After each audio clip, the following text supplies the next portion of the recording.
Have you heard what's happening in Calgary, Canada?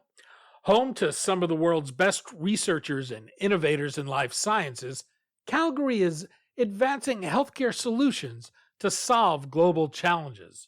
Calgary's dedication to the life sciences sector is evident in its labs, hospitals, schools, and the minds of its people, with its top institutions producing internationally recognized research and more than 110 life science companies backed by a highly skilled pool of talent.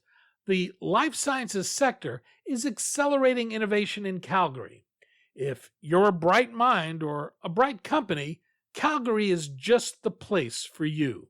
Take a closer look at calgarylifesciences.com.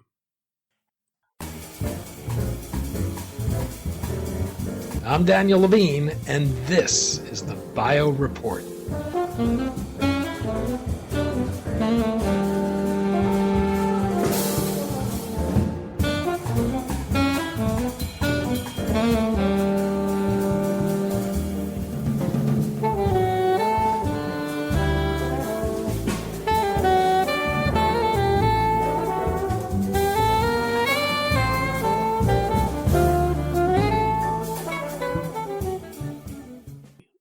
The COVID pandemic has called attention to the United States' reliance on a supply chain that makes access to critical medicines dependent on the ability to make them overseas and ship them in a timely manner. At the same time, harnessing new ways of making biologics is making it possible to gain significant savings over traditional manufacturing approaches. rBIO is betting it will be able to cost-effectively produce biologics in the United States, and it's starting with insulin to prove its point. We spoke to Cameron Owen, co-founder of rBIO, about how the company is engineering different organisms to increase the efficiency of biomanufacturing, why it's starting with insulin, and why reshoring biomanufacturing should be viewed as a critical issue for the United States.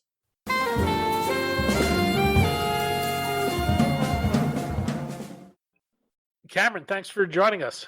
Hey, thanks for having me. I appreciate it. We're going to talk about biomanufacturing, rBIO, and the company's efforts to improve manufacturing efficiency.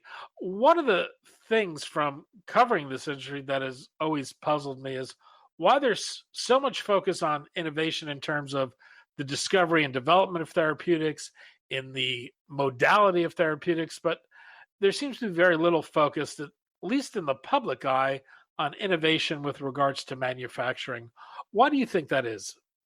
Yeah, great question. I think for a couple of reasons. I'd argue that the most recent innovation, quote unquote, in manufacturing, especially in pharmaceuticals, other areas as well, was really cheap labor and being able to move it offshore. So companies that were based here in the United States could, who had already had their protocols and procedures perfected, could move their operations offshore, and the cost of labor was a little bit lower than what it is here, which obviously worked to the benefit of the company because it helped them to increase their margins. So I would say that's point number one. Point number two, and this may actually be the more important one, is the discovery and development of new therapeutics can certainly be a highly profitable game. There's certainly high risks associated there as well, and some regulatory hoops to jump through. But if you can make it to the other side and you've got a good product, especially in the pharmaceutical industry, that product that could net you billions. Manufacturing of that therapeutic or that compound or that drug, whatever product that you have there, may not be nearly as critically important because the volumes with which you would need to manufacture that may actually not be that high. And to look at something like insulin, that's really the opposite. With a drug like insulin or other critical drugs as well, you're starting to see some problems in the volume and being able to manufacture really, really high amounts. One of the opportunities you see for rBIO is helping to reshore the manufacturing of critical drugs to the United States. How did the COVID-19 epidemic call attention to this potential problem? And why should people be concerned even as the pandemic recedes? Yeah, yeah. Honestly, I could probably talk all day about the ins and outs of needing to have these supply chains, especially pharmaceutical supply chains, back here on domestic soil. But I'll just go to the high level points. I mean, you really can't even turn on the news or skim social media today without seeing something about supply chain issues.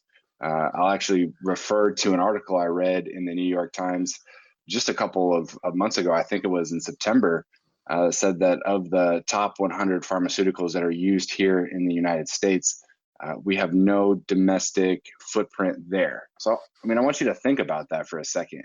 83 out of 100. That's not just a supply chain issue. That's a national security issue. I don't think a lot of people recognize that prior to early or March of 2020, but I think they certainly do now. There are 30 million Americans with diabetes, 7.4 million of whom use one or more formulations of insulin. There are three companies that supply the US market. The price, though, has been steadily rising. Why is that? Well, probably honestly a couple of reasons. For starters, I would say, looking at, economics 101, supply and demand. If you've got three suppliers, to your point, and the demand is increasing on more of an exponential curve versus a linearly curve, then you certainly have some basic economics there. So that would be part number one. Part number two is really due to the fact that there's been a lot of advances in the types of insulin on the market. It's not just a single product. You could have fast acting insulin, slow acting insulin, insulin that's more shelf stable. And each time a company wants to brand and release a new version like that, they've got to conduct some clinical trials around that. And I think, you and your listeners could probably appreciate the fact that those could be very expensive, and ultimately that cost is going to get passed on to the consumers in order to recoup that type of investment that they had to initially make. So I think when most people think of rising costs, I believe that the latter part of part two is probably why you're more likely to see those types of increases. But both factors do come into play for sure. Why has rBIO decided to start with insulin as its first product? What's the opportunity? For us, the way we see it internally, the opportunity is pretty massive. The demand for insulin here in the United States is growing at a rate of around 16,000 kilograms per year. So to put that into a little bit of context, the full-sized yellow school buses that we all used to ride going to elementary and middle school back in the day, a full-size bus like that weighs about 16,000 kilograms. So that's a massive weight of product that is being demanded. And if you assume a wholesale price of probably somewhere around 20 cents per milligram, and honestly that's probably more on the low end, 16,000 kilos at 20 cents a milligram, you're looking at $250 million worth of insulin product that is being demanded, or growing anyways, here in the United States. And that's just domestically. We're not even looking at international numbers. So if you look at a molecule like insulin, that's a complex biological molecule. So to be able to quickly manufacture and scale to that size is not easy, and no matter who you are. How is insulin manufactured today? Is it a fairly traditional recombinant product? Yes.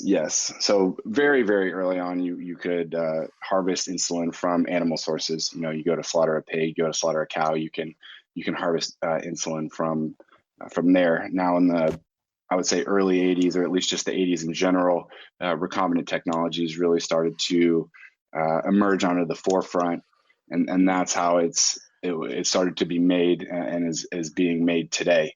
The demand that we're seeing, and just the scale at which it is, there's no way that we would have been able to keep up with the traditional animal sources. So recombinant technologies really paved the path for being able to keep up with what's happened over the last couple decades. And what kind of cells are generally used to grow the insulin? It really depends. You're certainly looking at single-celled organisms. You could, in a traditional recombinant way, you could either use a prokaryotic or eukaryotic vector. Prokaryotes would be like a bacteria, like an E. coli. Eukaryote, something like a yeast. Either of those vector systems could be used, and there's certainly pros and cons of each. It just depends on how you as a company or you as a manufacturer want to set up your operations. rBIO is exploring a variety of organisms to manufacture biologics as well as synthetic bacteria.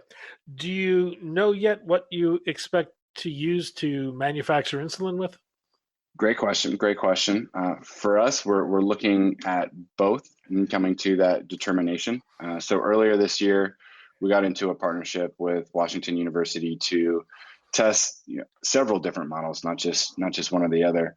And obviously, scaling, as I mentioned, is going to be a big challenge there. I've been privy to seeing the early data that's come through, and I have a good idea in my mind of what's going to be best. But that study is going to be wrapping up, later this month, and we as a company are not going to make our final decision of what we want to use and what we want to scale with until all that data has been finalized and analyzed and looked over once, twice, three times, and make sure we're making that next step the way that we need to. What's the potential, though, to gain efficiency and increase productivity by altering the cells that are used? Sure. Well, I would say that would be actually what our competitive advantage is. Recombinant DNA at a very simple, and this is a gross oversimplification, is really just a cut and paste type of activity. You cut the human gene and paste it into a bacterial plasmid, for example, invoke that bacteria to produce that and express that foreign gene that it has, and that's how you're able to get that insulin. For us, where we come in is being able to apply what we already know about recombinant technologies, mix it with a lot of this data, experiments, and knowledge that's come out over the past several years as it relates to synthetic biology. You can work to significantly increase the yields of any type of product that you're looking at. Obviously, we've been talking about insulin here. So if you could come back and say, hey, using this model, you can produce 100%, 200% or more on your volumes that you can create. That's really the next step forward, and the next really evolution of manufacturing of not just insulin, but all sorts of biological products as well. And do you do that by rebuilding the organism so that it's in essence created as a real manufacturing machine as opposed to doing other functions?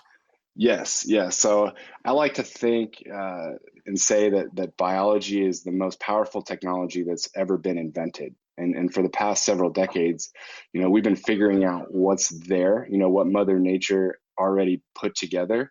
But we're now at the point where we can begin to manipulate that and do things to it that we weren't and haven't been able to do before. So I like to think of the cell lines and the quote bugs that we've created really as a type of miniature factory as opposed to your traditional single-celled organism. So give me a sense of the type of alterations you'd make. Is it to eliminate, or is it to add, or is it to do both? Honestly, it could be. It's really a mixture of two things. One, if you're going to insert that foreign gene, you want to make sure that your organism is expressing it. So the things that you write into the microbe in order to get that microbe to overexpress your protein of interest is one thing, certainly. Two, you'd want to remove what I'll call some of your traditional metabolic functions. If you think about it from like a chemistry analogy, you're removing a lot of side reactions that you don't want to happen because you really just don't care about it, right? You want these microbes to be doing two things: one, growing and dividing, and two, producing your molecule of interest. Anything else outside of that is really just kind of wasted energy, if that makes sense. And ultimately, how much do you expect to be able to reduce the cost of goods in producing something like insulin? Now that's a million or billion dollar question. You know, Well, let's ask this: what is the amount you need to make it viable? Sure, sure. I would say, you know, on this next step for us, I'm not going to throw out too much of what we've seen in the early data. We will be doing a release around that, you know, but if you can come out and say, for example, that you can manufacture to insulin yields at 100% of what is currently available, you know, you've doubled the amount of yields that's possible by using a lot of the same type of manufacturing processes that already exist and are already on the market. You're just simply making more. You know, this may be silly, but one of my favorite shows is a show called Gold Rush, and it follows some people up in Alaska, and they mine gold. You know, they gotta tear up the ground, and then they gotta filter it out. You know, if the ground itself has twice as much gold as this ground over here, you want to be mining the one that's going to net you the most amount of product. So even though the two industries are very different from that perspective, they're right on point. Well, you know, it's kind of an interesting analogy. I wonder, in designing an organism for production, are you able to create any efficiency by having less material to filter out of the end product? You know, that is an interesting question. I mentioned a couple of times that our yields could be significantly higher, but on the back end, if you're not able to filter that out efficiently and are losing product down the stretch, you know, you may actually not be better than what's there. So obviously for us, we're taking great care to make sure that, you know, for every insulin molecule that we can make, we want to make sure that we capture that and that doesn't get lost. You don't want to throw the baby out with the bathwater, especially if that baby is highly valuable to you as a company. And is the business plan here to actually create manufacturing facilities, or is it just to create the feedstock that'll be used by a contract manufacturer? No, we want to be the manufacturer itself. So we want to be the one producing that product. Now you mentioned contract manufacturing. I think that's a good place for us to start. There's certainly some regulatory hoops to jump through, and an easy way to start is to, you know, contract manufacture it for a firm that already has those regulations and already is doing that. And I think that'll probably lead to maybe another question about biosimilars or things of that nature. But initially, a good place to launch is through contract manufacturing. Well, how's the company financed today, and what will it take to stand up a manufacturing facility? Sure, sure. You know, to date, we are privately financed, so everything that we've been doing has come in from private investment. Post study, certainly looking at finalizing a much larger investment. There's no question about that as we look to scale. It really, to answer your question, it really just depends on the size of the quote, you know, factory farm that you're looking to construct. You know, the models that we have can scale to any size. It's just the size of the facility and what's available. But to come now full circle and really answer your question, to set up a factory floor like that that's able to, you know, be relatively profitable with a head count of 20 to 30 people, it's really not going to take any less than 20 million. And what's the timing for producing insulin from a regulatory perspective? Would this be treated as a biosimilar? So not initially, but that would certainly be a future goal of the company. You know, I mentioned contract manufacturing, the best way, just given the demand that's there, you know, it's there, and you know it's a necessary product. So you're really doing more of a commodity manufacturing. You would look to wholesale that to another firm that has already gone through the process of getting those regulatory applications and doing the marketing and the sales and all of those things, who would then just white label your product. Now, biosimilar, yes, and looking to become a brand later, absolutely. But in order to do that, you have to do some comparison studies, and those are certainly not cheap in and of themselves. There is a growing list of biologics that have lost patent protection. What other candidates are you looking at? Yes. So to your point, there's many potentially lucrative candidates that we've been looking at over the past couple of years. We've seen some really exciting biological molecules come off patent that have high demands. To answer your question of what other candidates are we looking at, that one I'm gonna keep my cards a little closer to the chest. I'll come back to what I mentioned earlier of the fact that of the top 100 pharmaceutical compounds that are being used in the United States today, only 83 of them have a domestic footprint. So there's a whole host of compounds that you could look to manufacture here domestically that have a high demand for. One of the things that I think has been surprising for some people is how slowly the U.S. market for biosimilars has evolved. Why do you think that is? Yeah, plain and simple, probably just clinical trials. Those are expensive. They take time to complete, and generally speaking, oftentimes they can have a lower chance of success. So there's a lot of, I don't want to say necessarily issues, but there's certainly a lot of challenges associated with biosimilars. Now there are a lot of opportunities in that biosimilar space, but it is a big investment. You got to be brave and bold when you do something like that, and that, to me, I think that's probably the main reason why we haven't seen a lot of that market. That's a little slow to develop, like you said. Well, do you think that speaks to a need to the FDA to rethink its approach to biosimilars? Me personally, yes, absolutely. I think there are certainly some regulatory headaches that I don't want to say get in the way, because it is necessary. Regulations and regulating the space certainly is necessary, but I think to some extent, some of those hoops don't need to be as high to jump through as they are right now. But that's just a personal opinion of mine. And just to spell out, I take it the problem with biosimilars and why they're called biosimilars as opposed to generics is because they're not identical copies. There's not a chemical equivalency you can show without actually testing the safety and efficacy of the substance. Yep, absolutely. Because the FDA is really only concerned about one thing. They don't care how long it takes for you to develop that data. They don't care how much it costs for you to develop that data. They're not interested in that. They're only interested in making sure that it's safe and efficacious, and then you have to go the rest of the way from there. That's just the hoop you got to jump through with the FDA. You didn't want to get into specific names of potential targets you might go after, but what would make a good candidate for rBIO? What are the qualities you would look for? Sure. Certainly a demand and a need for it.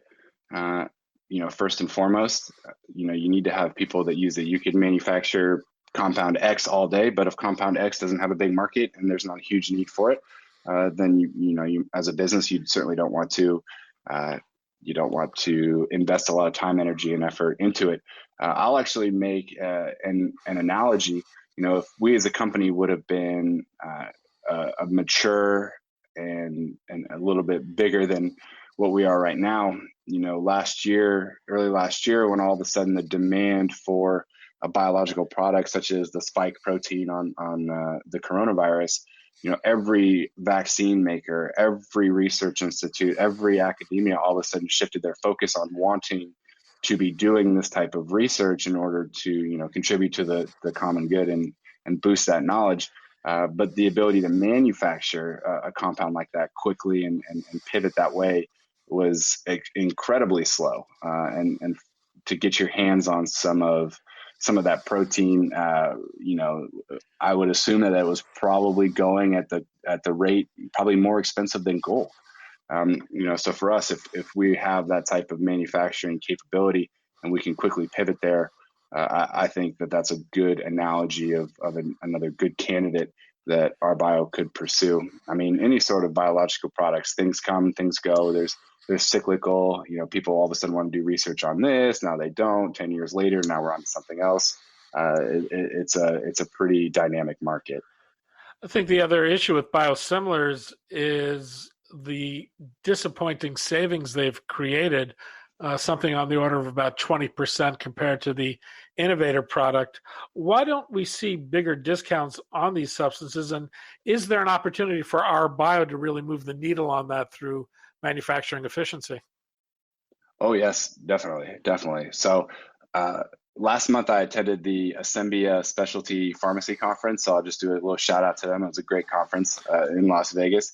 And I remember there's two statistics that I wrote down because I thought they were so powerful. And the first one was that non-specialty pharmacy, or what most people consider generics, accounts for 70% of total patients that need or use those types of drugs. But of that market, only account for 4% of total pharmaceutical spend. So to me, that says a couple things. To me, it says that the majority of these patients could be on some form of a generic or biosimilar drug, but are currently taking a highly specialized product that they probably don't need. And so if you're looking at those types of numbers, I mean, that's just a huge disconnect. You can understand why that's the case. These pharmaceutical companies are putting in a lot of R&D and efforts into making new and better drugs. So when they release, they want patients taking those specialty drugs. They certainly don't want them to take the generic drugs that undercuts them just simply on price. But if 70% of all patients are accounting for these generics, that there's a huge and massive market for that. Cameron Owen, co-founder of rBIO. Cameron, thanks so much for your time today. Awesome. Well, thank you for having me. I enjoyed my time.